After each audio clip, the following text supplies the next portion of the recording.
The Benjamin Dixon Show is only possible with listener support.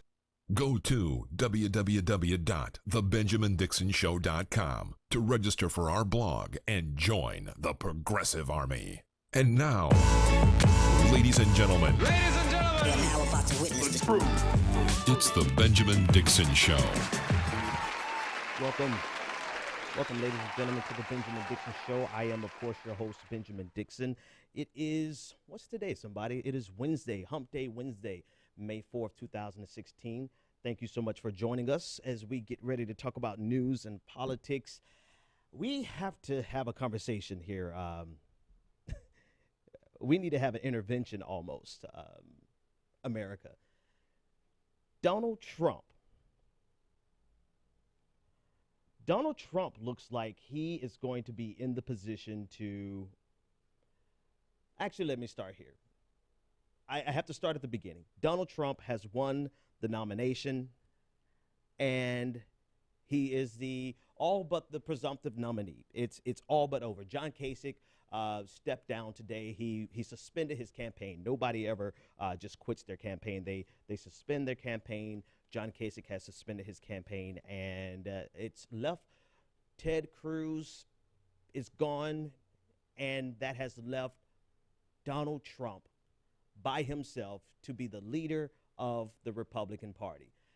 I rarely buy the Boston Herald here in Boston, but I had to buy the Boston Herald today.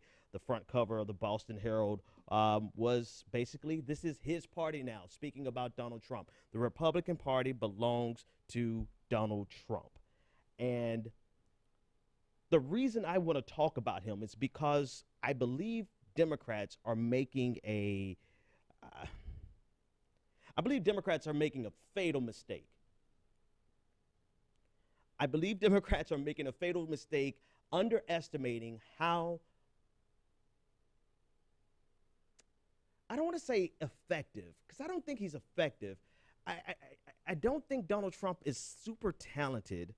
I don't think that Donald Trump is, I don't have a high opinion of Donald Trump. However, I am not going to underestimate his ability to rally a lot of people and possibly win the White House. And I think that's wisdom. I think if you go into this with any other attitude, then you may underestimate Trump to your peril, and he may very well come out with the win on this.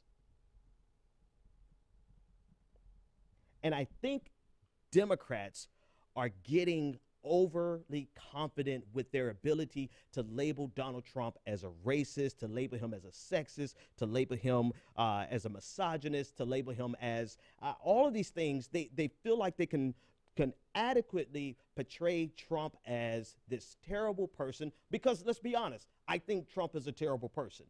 But I don't think they realize that this attack has not worked on him. This attack, I don't think, is going to work on him. I think Donald Trump is going to be able to survive any criticism of his character, because he's lived his entire adult life, at least, in the public eye. Everybody knows about his bankruptcies. Everybody knows about his marital issues. Everyone knows about all of the failed businesses that he's had, not just the bankrupt businesses, but the businesses that just flopped, that were, they may not have gone bankrupt, but they certainly were not a success. Everyone knows about, I think the only thing that's outstanding is a Trump University lawsuit. I think that's the only thing that's outstanding. Other than that, I think he has been exposed plenty. And I'm looking at a lot of the communications coming out of the Democratic Party. I'm looking at a lot of things that's being said by Hillary Clinton. I'm looking at a lot of things that are being said by her surrogates.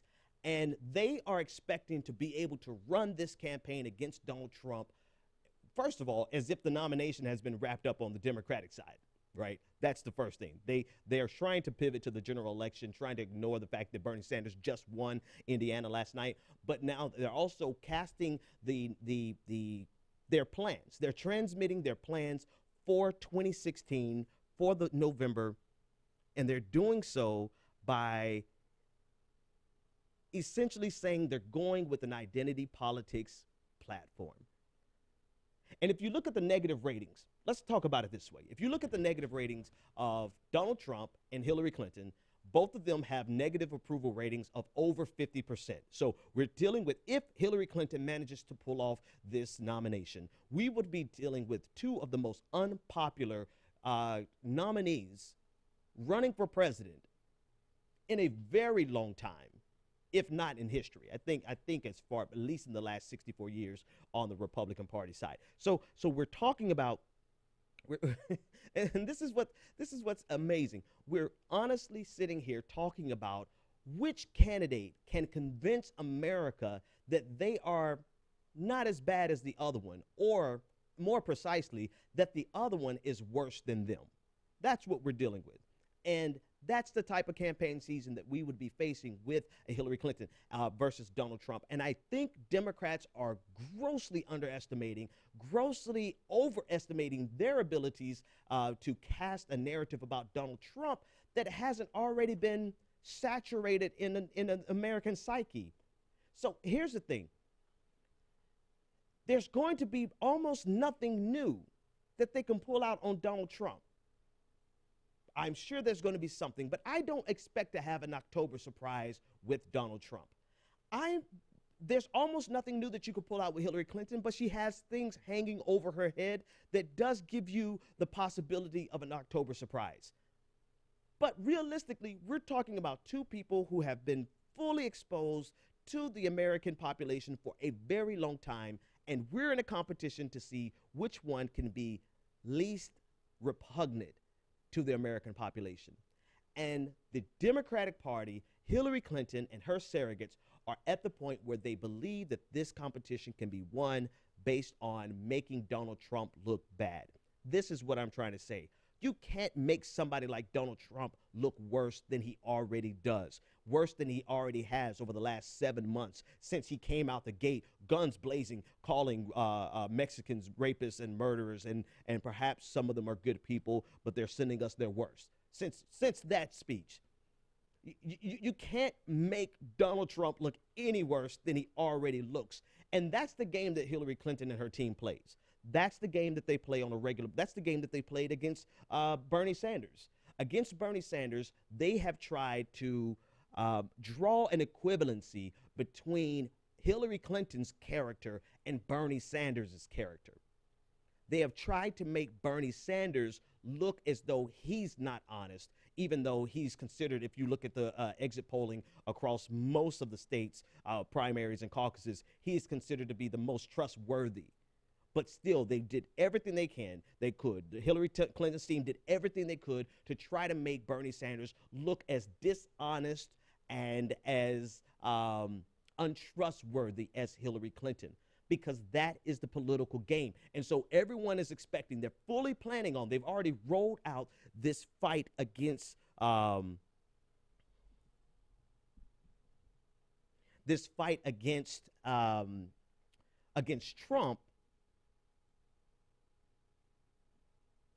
fully using identity politics, and they're betting the house on this.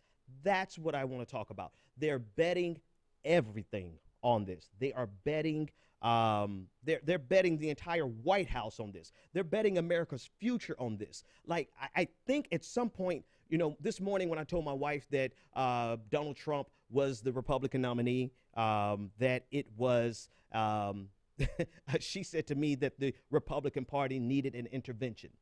At this point, after today, looking at them rolling out their full plan, I think the Democratic Party needs an intervention, because they are betting America's future on trying to convince enough Americans that Donald Trump is actually worse than what people already think he is, because that's what's necessary. People already think Donald Trump is, I don't have a better word right now, but a dick.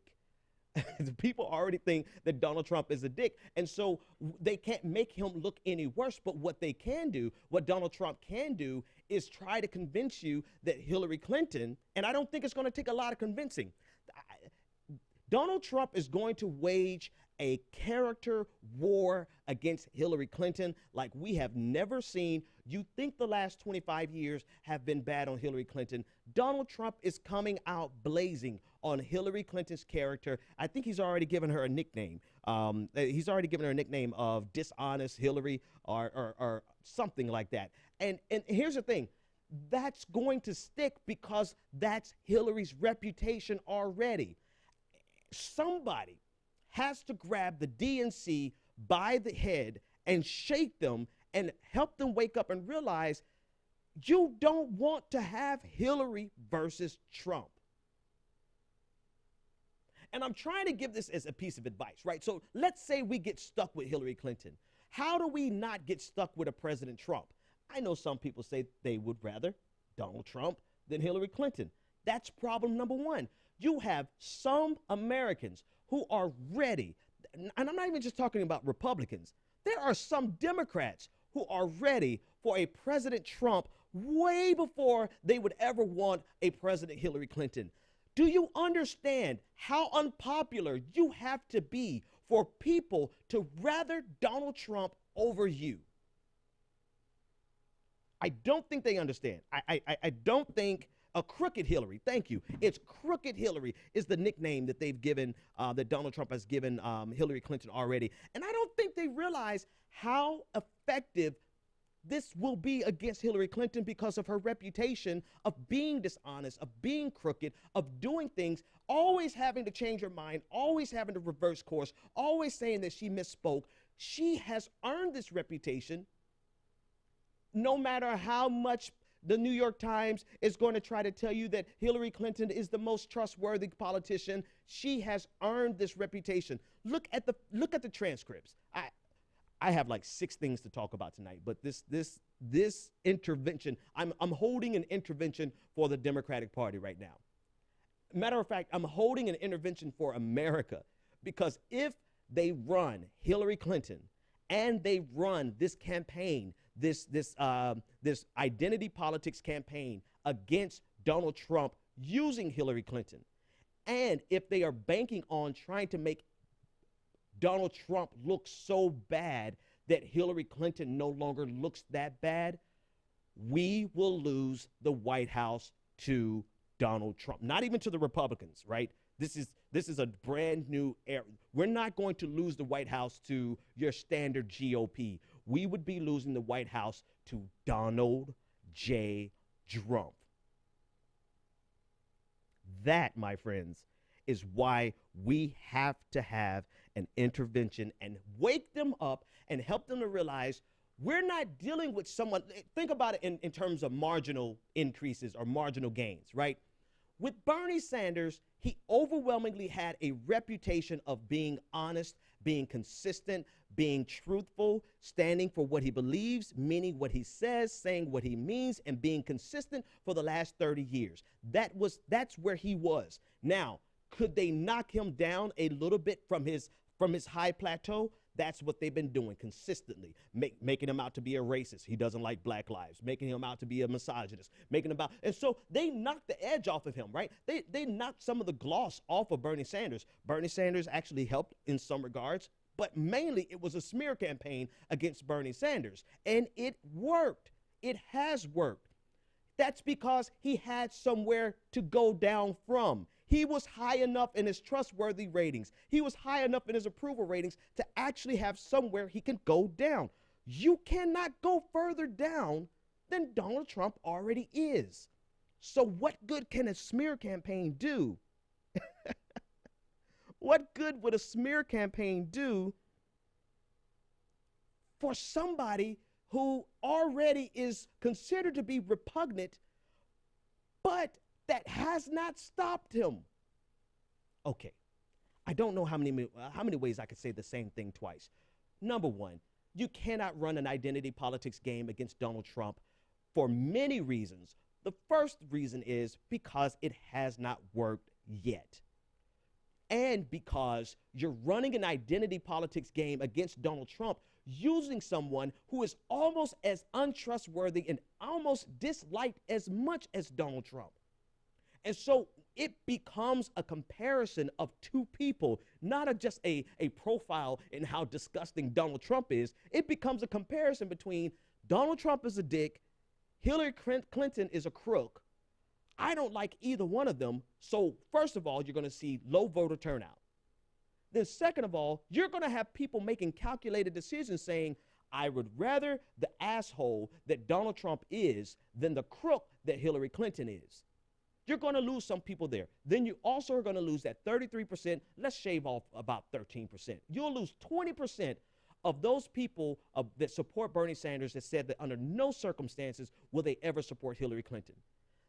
Factor all that in, and this masterful strategy that everyone is promoting today of making Donald Trump out to look like a racist, misogynist, xenophobic asshole will not work.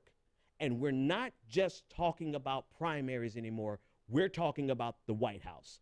We're talking about the fact that if this strategy that they're banking and betting the entire House, they're going all in with this strategy. If this strategy doesn't work, we'll be looking at President Donald Trump.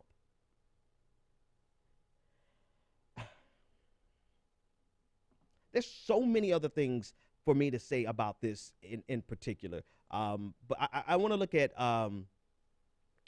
at some other facets of this. If you look at the reason, and I want to give credit where credit is due. Let me give some credit to the Boston Globe, because they had a fascinating article today in the Ground Game by James Pendell. He's on Twitter. Follow him on Twitter. But they gave 5 reasons why Donald Trump could not be stopped by the GOP. The actual title is 5 Reasons the Never Trump Movement Crashed and Burned. And I'm sharing this. I'm sharing this for 2 reasons. One, our nominee does not need to be Hillary Clinton, even though it seems almost as though inevitably it's going to be Hillary Clinton because of how much the DNC has banked and bet on Hillary Clinton. So if they can't at least hear that, then they need to hear why the Never Trump movements didn't work, so that maybe they can wake up, right? Because I'm going to be honest with you. I think about an inauguration speech by Donald Trump, and I get depressed. I get a little bit like, okay, you know, shit's going to go sideways in America. Now, let's be honest with you. If Donald Trump becomes president, my industry is going to blow the hell up. So I could be selfish and be like, hey, go Donald Trump, go, because there's nothing better than being in the political opposition when you're doing media, right? It's nothing better than that. And then can you imagine having 4 years of Donald Trump and being able to talk about him every single day, all the ridiculous things that he's going to do? So for media, for left-leaning media, it will be a field day. For content, a field day. For revenue streams, they'll be looking for liberal hosts. They'll be hiring liberal hosts by the pound, by the dozen. So I could just be, I could play the game of I don't have a horse in this race, knowing full and damn well that I probably would not be hurt by Donald Trump. In fact, I probably will be helped by Donald Trump because our industry would blow the fuck up. But I can't do that. And the reason I can't do that is because, one, when I see a vapid or vapid, depending on who you're asking, a vapid argument, and you realize that they are undermining themselves right before your eyes, you want to, it's like I want to run to them and say, please, Debbie Wasserman Schultz, please, would you guys wake the hell up? Because you are not equipped to go up against Donald Trump with this candidate that you are trying to ordain, with this strategy that she's already transmitted. You guys are not ready, and it's going to be President Donald Trump if you don't get ready. That's appealing to my better angels. The cynical angels in me, well, I guess they wouldn't be angels, but the cynical side of me would just sit back and watch this shit crash and burn, right? I'm be honest with you, and I'm not sure, some Bernie supporters, some Bernie or busters, some people who are never Hillary, they would rather sit back and watch this shit burn. I can't. I'm going to have to give commentary where I see commentary is due, and the fact of the matter is their strategy is going to fail against Donald Trump because everyone knows Donald Trump is the gutter, right? Everyone knows that. Everyone who thinks positively of Donald Trump will never have their opinion changed by this strategy. And everyone who thinks negatively of Donald Trump, how much more negatively can you view him, right? You already think he's the shit. He's like not the shit, but shit. You know, so you can't make him worse. Oh, but Hillary Clinton, all right, let's talk about it like this before I even get to this article. Let's talk about it like this before I even get to this article. And I pulled out my headphones. Hang on a second, folks. Plug these headphones back in. Damn beats. Okay. You want to make Donald Trump look bad. I'm sorry, folks, I've got a lot of other stuff to talk about. I don't know if I'm even going to get to it because this has been bothering me all damn day. You want to talk about Donald Trump and how horrible he is and how racist he is, right? What is Hillary Clinton going to say to Donald Trump when he gets into a general election debate and he flips on everything racist he's ever said? And he gets on stage and apologizes for some of the racist things he said and for some of the behaviors that have been demonstrated at his campaign. Because I'm going to be honest with you, that is the strategy to win. And you should go into this fully expecting that that's exactly what Donald Trump is going to do. If Donald Trump does that, Hillary Clinton has zero defense against it. She can't all of a sudden say, oh, well, last month you were just calling Mexicans rapists, after he has already apologized and said, you know what, I misspoke. You know what, I said it wrong. I didn't, you know, I'm not a politician. I don't really know how to say things right, and that clearly came out wrong. And so I want to apologize to Mexicans all across Mexico and all of the immigrants in the United States. What is she going to do? She can't pin him down and say, no, this is what you said last month, because no one can pin her down. Who's able to pin Hillary Clinton down to some of the ridiculous things that she said that she has to later go back, flip-flop on, and say, I misspoke? You cannot hold Donald Trump to anything he said because you can't hold Hillary Clinton to anything she said. It becomes a wash. What is she going to do when he starts acting more presidential? He's gotten rid of all of the buffoons on the right. He has no more reason to act like an ass clown. So what is Hillary Clinton going to do when he actually starts acting presidential? What is she going to do when and the reason I'm saying Hillary is because we're doing a game of comparisons of two of the least popular people. If it was Bernie versus Trump, it would not be a competition. It couldn't be a competition because Bernie Sanders has something that neither Hillary Clinton nor Donald Trump has. Bernie Sanders has 30 years of consistency. You can't buy that. You can't misspeak your way out of that. You can't even compare that. The only thing that Donald Trump has against Bernie Sanders is he's a communist. If you want to see, and I'm gonna shift gears and talk about something else because I don't know if this intervention is even worthwhile, right? But if you want to see how Hillary Clinton's identity politics game will work against Donald Trump, look at Mitt Romney's communist, socialist, Maoist, Leninist, fascist campaign against Barack Obama in 2012. It did not work. Why did that no longer work? Because they overplayed it between 2008 and 2012. That same exact paradigm, that same exact cause and effect. The cause is you overplayed your political hand. The effect is it has no more efficacy. It cannot hurt a person anymore. Cause, you overplayed the Red Scare. Effect, we're talking about communism. We're talking about socialism. We're talking about it more now than we ever did before. We're openly identifying as democratic socialists. We're openly advocating for the redistribution of wealth. That's the effect. The cause was they ran their mouth and talked about it every damn day thinking we were going to be scared of it. The effect is now, call me a socialist. Think about 2008. Everybody ran away from the word socialist.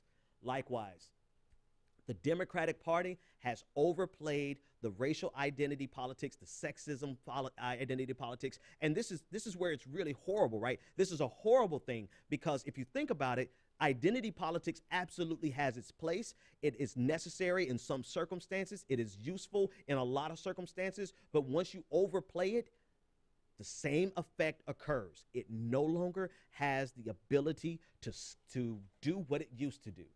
And so if you're banking the future of America on trying to convince enough people that Donald Trump is this raging sexist, then what the hell are you going to do when he's no longer that raging sexist?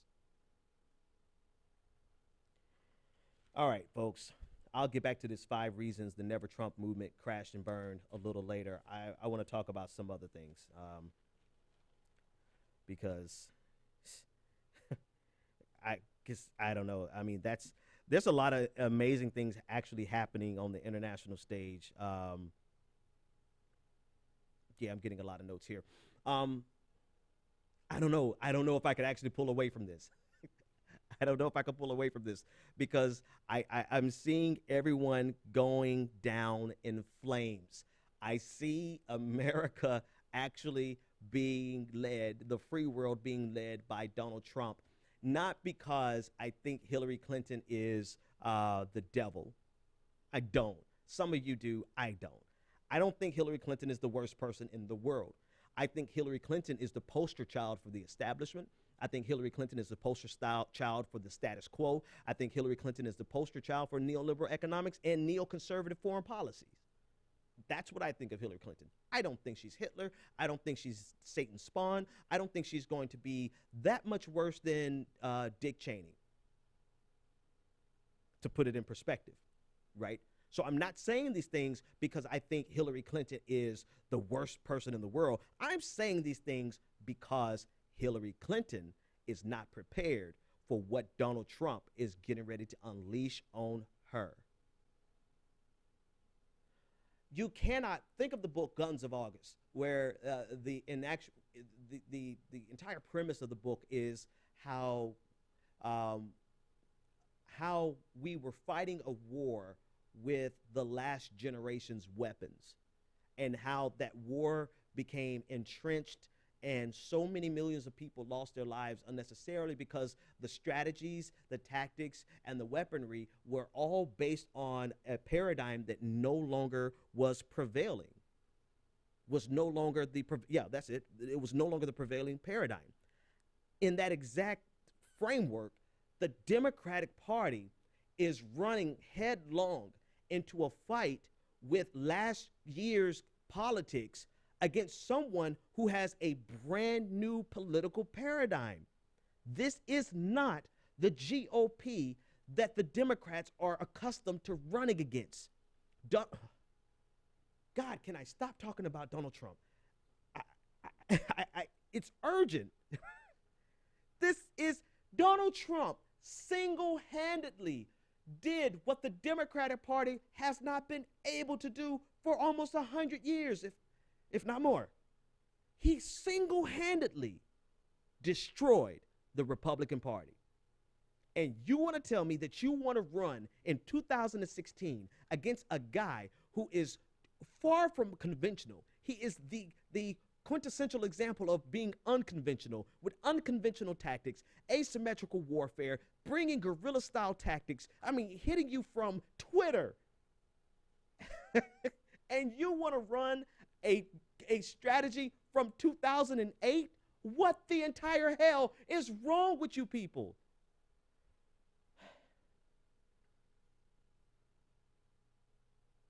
I'm trying to let it go. I'm trying to let it go. But I'm hoping that you guys are seeing what I'm saying. I'm personally not saying this because I'm personally not saying this because I don't like Hillary Clinton. Because from a Machiavellian political strategy perspective, I actually admire Hillary Clinton. She is a political beast. She's a political monster. She is a force.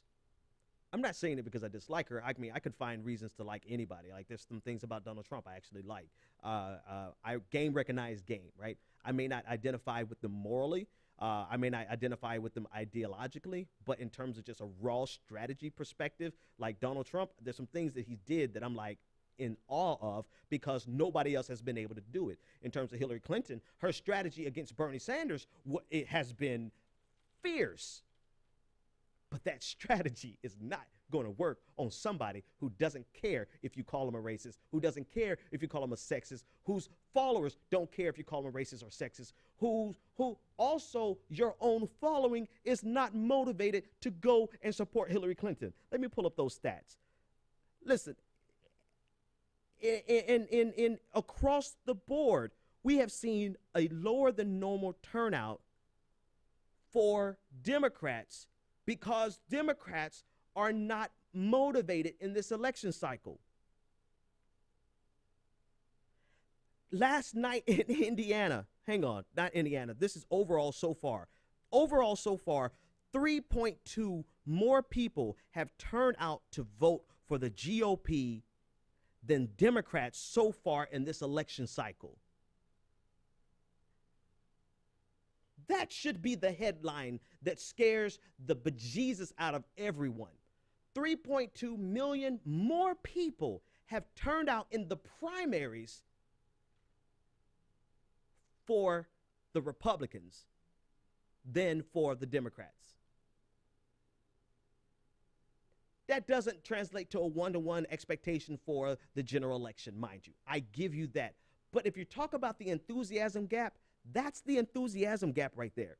There is a huge enthusiasm gap in the base of the Democratic Party, and you have this their own version of a revolution going on the left, on the right. So they're motivated. They were motivated to, some of them were motivated to get Trump in. A lot of them were motivated to get Trump out. And now they're rallying everyone around it. Do you honestly think that you're going to have enough defectors from the Republican Party to put a dent in the percentages that are showing up for the Republican Party? Better yet, let me put it in a more precise context. Do you think that you're going to have enough defectors to overcome the enthusiasm that Republicans have to never allow Hillary Clinton to get the White House? That's the important question. And while everyone is celebrating and patting themselves on the back, I think they're missing the obvious, is that there's a depressed turnout on the Democratic side, and there's a motivated turnout on the Republican side. And if they manage to solidify and unify, rather, that energy on the Republican side around Donald Trump, more precisely against Hillary Clinton, that's a wrap. All right. I'm not going to say anything else about Donald Trump, not at least for another 10 minutes. Let me talk about Elizabeth Warren. Yep, I got in trouble last time I talked about Elizabeth Warren. I got in trouble because I was pissed off with Elizabeth Warren, and I said some things that I should have been smarter enough to say. I'm not going to say I don't believe what I said. I'm just going to say politically I should have been smart enough not to say those things. But that's besides the point. I've got to talk about her again. Here is Elizabeth Warren coming out today with guns blazing against Donald Trump. Damn it, I thought I wasn't going to talk about him for at least 10 minutes, but it's in context. Here comes your girl, Elizabeth Warren. I still love her, still like her, still respect her fierceness. But here's the problem I have with her and other progressives like her. It's easy to attack Donald Trump. It's low-hanging fruit to attack Donald Trump. It takes zero courage. It takes absolutely no courage whatsoever to attack Donald Trump. He's easily attacked because he's an asshole. It takes courage to take up the fight that was being held inside the Democratic Party this year. The primaries in 2016 was about the definition of what the Democratic Party was going to be.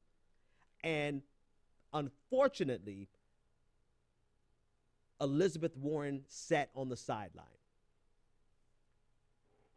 She could have endorsed Hillary Clinton, but she didn't do that. She could have endorsed Bernie Sanders. She didn't do that.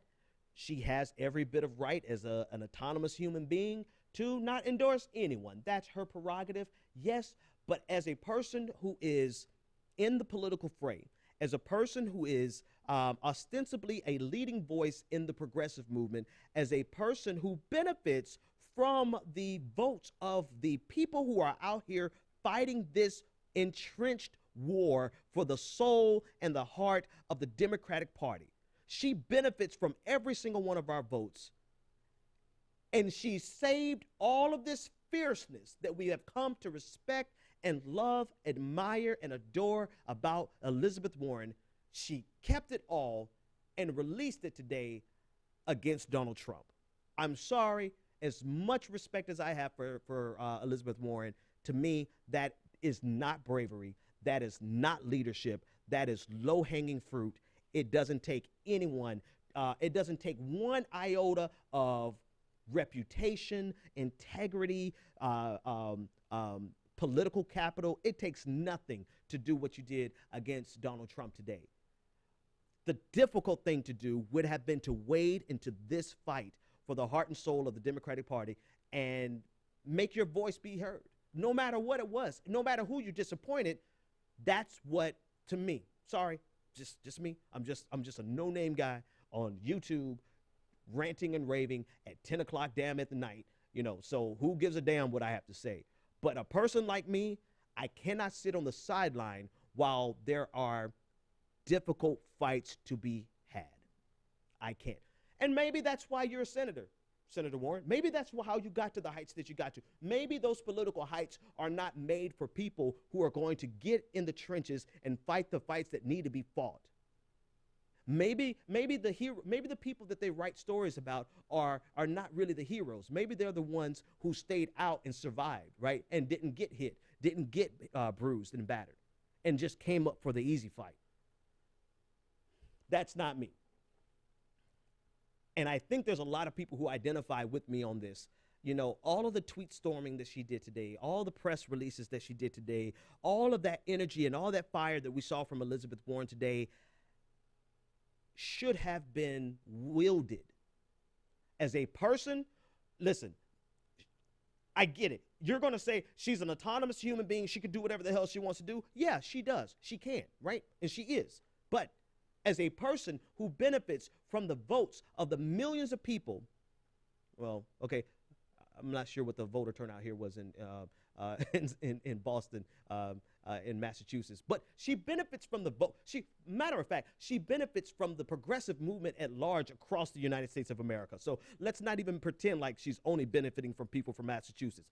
As a person who benefits from the votes and the financial contributions and the platform that is afforded to you by millions of people across the United States of America, if you see your followers, if you see people who support you engage in a war that you have a unique position and a unique voice to which you can contribute, you have the responsibility to get involved and help us define the future of the Democratic Party. Because staying on the sideline, you have essentially co-signed to what the establishment, scratch that word because you don't like that, you guys don't like that word, what the status quo has defined the Democratic Party to be.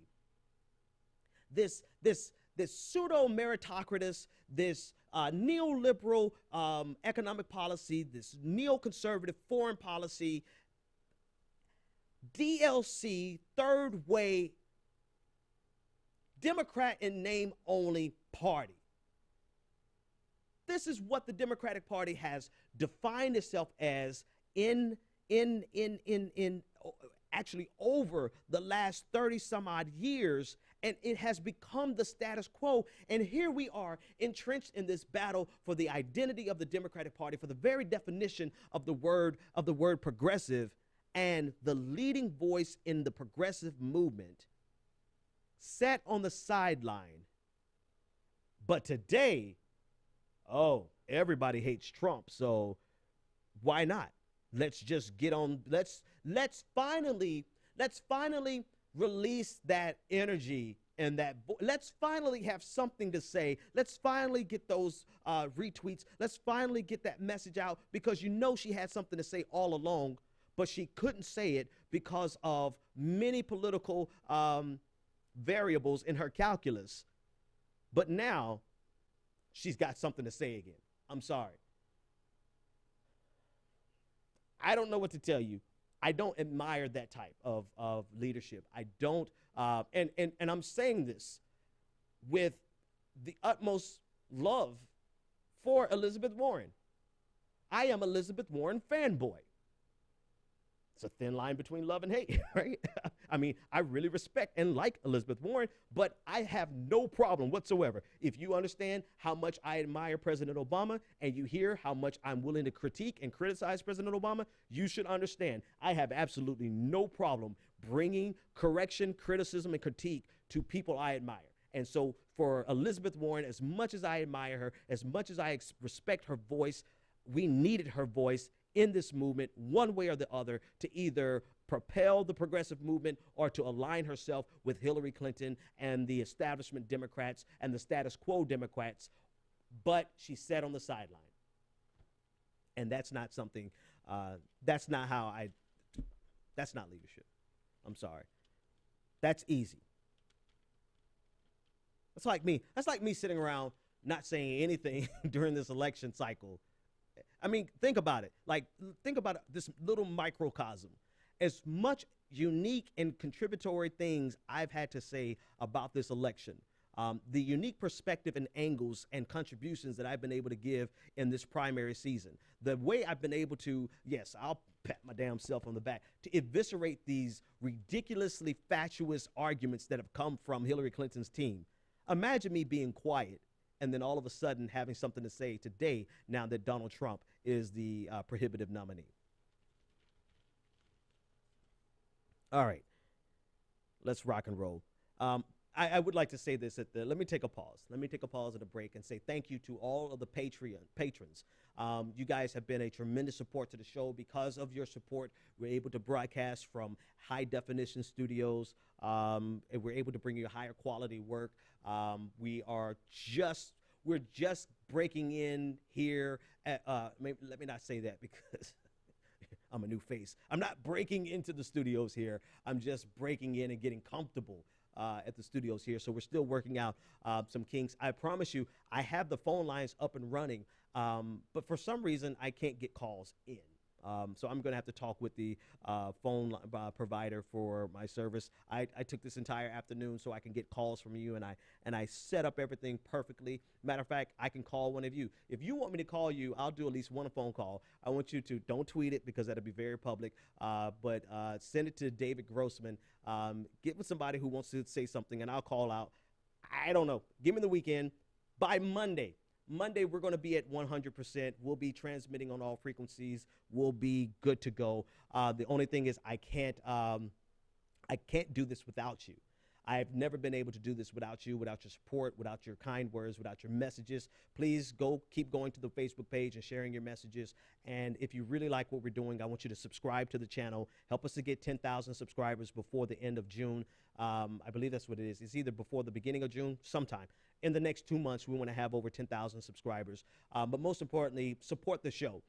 You see, as you can see, every dime that you've given, you've been able to see or hear that quality increase into the show. You've been able to see the creation of the website. You've been able to see all the things that we're doing for the progressive movement. So I want you to consider becoming a patron.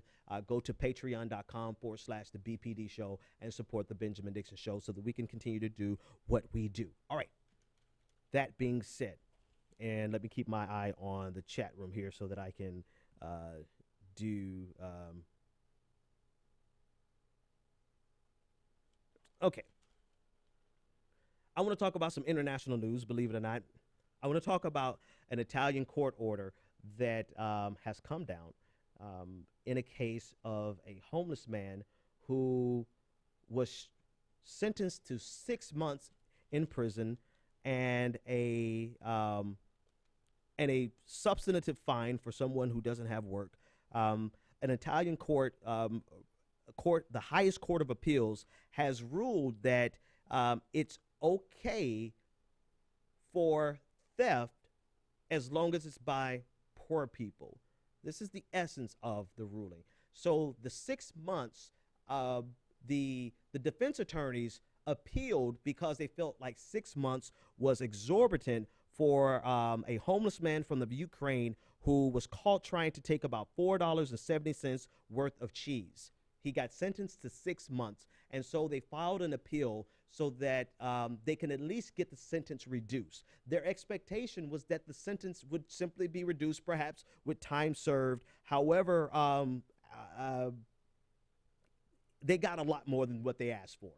They got a ruling that essentially said that because this homeless person had a very essential need, and because what he stole was commensurate to his hunger, that it's not appropriate for the Italian officials to imprison this man and to charge him with a fine of 100 euros, because his crime was a crime of desperation and a crime of need. I want to unpack this a little bit more because, well, two things.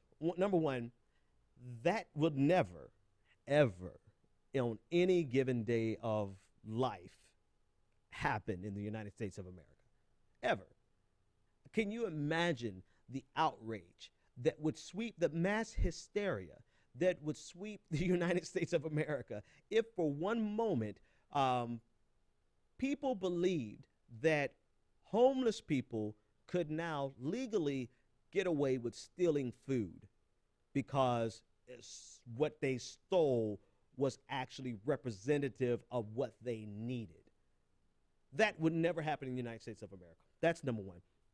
But number two, in more context of this story, so unlike the United States of America, this ruling by the appellate court does not have the force of precedent on lower courts. So this decision is not quite in isolation, but it doesn't have as far-reaching ramifications as one would expect from an appellate court decision here in the United States. So there's not a one-to-one relationship with how it's structured here in the United States compared to that of Italy.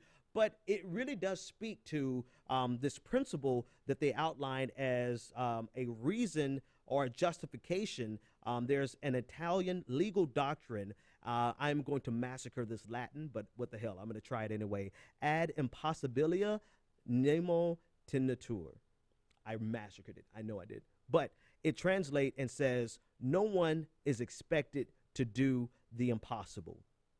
And so based on this doctrine, the official ruling hasn't come down, but legal scholars in Italy have said, based on this doctrine that no one is expected to do the impossible, this homeless man has had his 6-month 100 euro fine overturned, essentially saying that it is impossible to expect someone who does not have access to food to continue to live without food.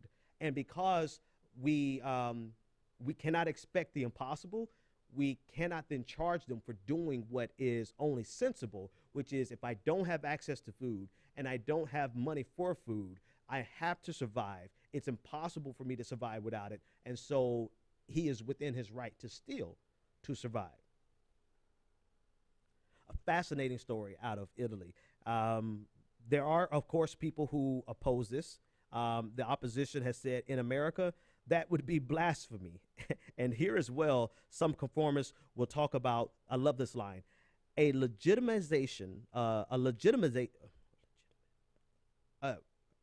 would say a legitimatization, but it's legitimization of the proletarian expropriation.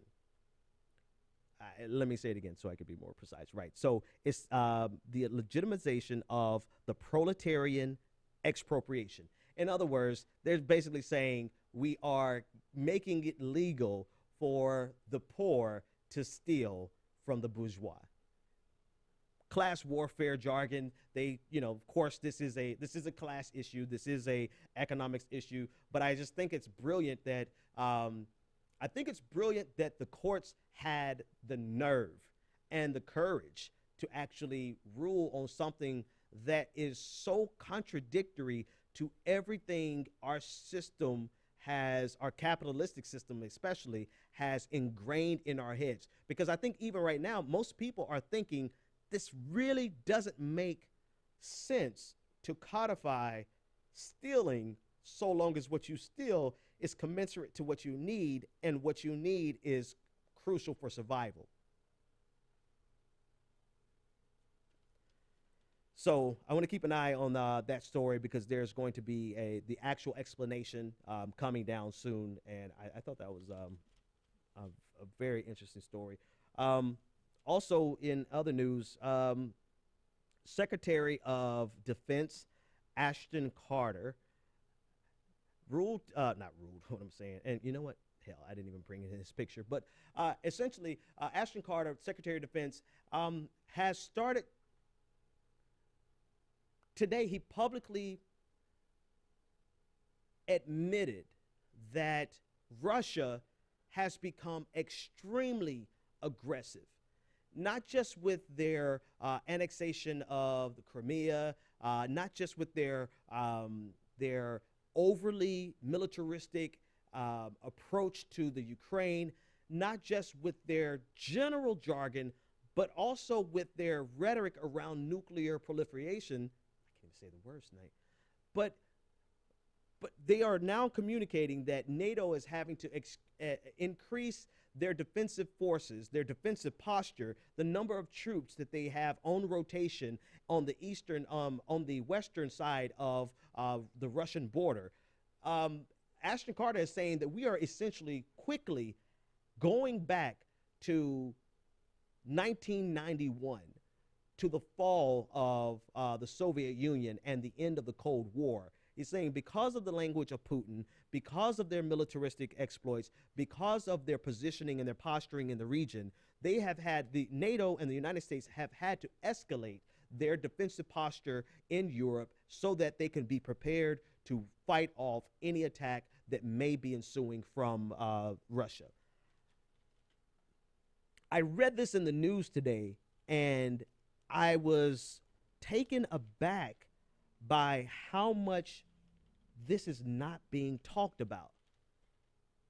Like, this is something, this is huge. This is a major issue, because I don't know if you remember, I think it was January. Yeah, it was either January, it had to be January, because it was still sort of warm here in Boston. But the plane that was shot, the Russian fighter jet that was shot down by Turkey. And for a brief moment there, we really did not know what was going to happen next. Because according to the treaty that formed NATO, if Turkey, who is a member of NATO, gets into a war, with a hot war with Russia, we are duty bound to defend Turkey and any other nation member of NATO. And so for a brief moment there in January this year, we really were unsure. And when I say brief, I literally mean for maybe an hour or two. We really were not sure what the outcome of this confrontation would be, because had Putin escalated and shot down a fighter jet from Turkey, had Putin escalated whatsoever, the United States was duty bound by this treaty to defend Turkey. And now, simply because of the rhetoric of Putin, we are seeing an escalation of defensive postures and defensive troops. The number of troops that are present, you've seen an increase of troops that are doing a rotation through the countries that align with it, that fall on the border of Russia.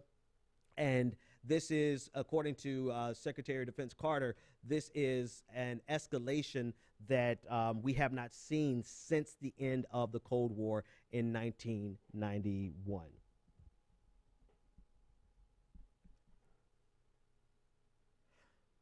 And I say, is it Ashton? I know it is Ashton. His full name is Ashton. He goes by Ash. Okay. Meanwhile, Donald Trump will start getting national security briefings somewhere towards the end of the convention, the Republican National Convention in Cleveland. I'm not comfortable with Donald Trump getting security briefings and being free to tweet them out. I don't think Donald Trump is that ridiculous, but at the same time, I don't want to underestimate how ridiculous he can be. And I don't want to cast this as like a glooming, ominous time, but I don't think that there's ever a period where it's not a serious time, particularly in international relations, but more specifically talking about Russia and the aggressive posturing that Vladimir Putin has positioned himself, right? He's stretching his legs, and he's doing what he feels is in the best interest of not of Russia so much, but of his political party in Russia, because, you know, if you want to strengthen yourself on domestic politics and you're a hawk, then what you do international actually is going to be the thing that helps you locally. And you see he has his popularity in Russia is actually more than what you would expect, particularly with the nationalistic sentiment that is brewing in Russia. So he knows what he's doing, and whether or not it's actually in the best interest of Russia is to be determined, but it is in the best interest of his political aspirations and the things that he wants to accomplish. So as I say this is not a condemnation so much of his calculus, right? I don't want people to think that Putin is making these types of decisions as an irrational actor. I think he's doing these things as a very rational actor who knows exactly what he needs to maintain the political stranglehold that he has over Russia. Now, is that in the benefit of Russia in the long run? Who knows? Time will tell on that. But in terms of political expediency, yeah, this type of bold posturing is something that the Russian people overwhelmingly like. If you look at some of the polling that comes out of Russia, and so it presents a problem for the United States, particularly vis-a-vis NATO. It presents a major problem for the United States because we have a duty. We are committed to go to war to defend anyone who is a member nation of NATO that gets into a hot war. All right, folks, let me check some messages here. Let's see what you guys are talking about. Okay, I don't see any messages with anyone to call. Let's talk really quick.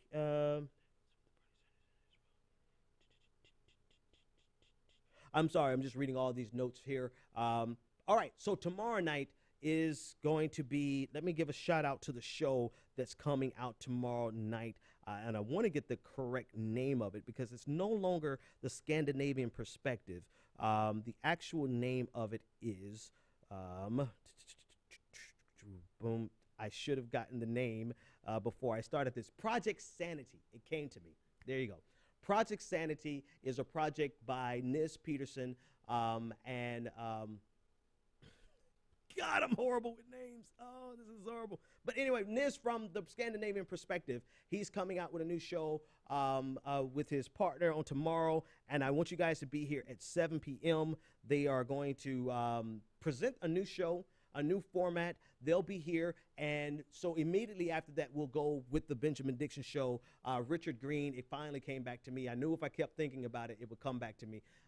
Richard, he has been with the Progressive Army very briefly, but he's a great contributor. Looking forward to what you guys are going to do tomorrow. So I want all of you here. I want everyone who's here right now, I want you to subscribe to the channel. I want you to go to progressivearmy.com, register for our blog. One way or another, you can find a way to support the Benjamin Dixon Show. And if you really like what we're doing, become a patron. And I want to say a special thanks again to all the patrons, because what you see here is made possible by you. So we want you to keep supporting and find someone else to support so we can continue to grow the Benjamin Dixon Show. And with that, my friends, I'm out. The Benjamin Dixon Show is only possible with listener support.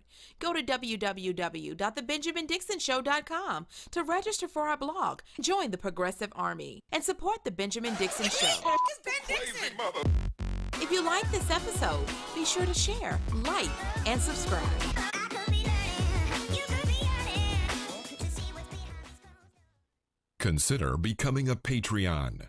Go to www.patreon.com/The BPD Show and support The Benjamin Dixon Show. The Benjamin Dixon Show is only possible with listener support. Go to www.thebenjamindixonshow.com to register for our blog, join the Progressive Army, and support The Benjamin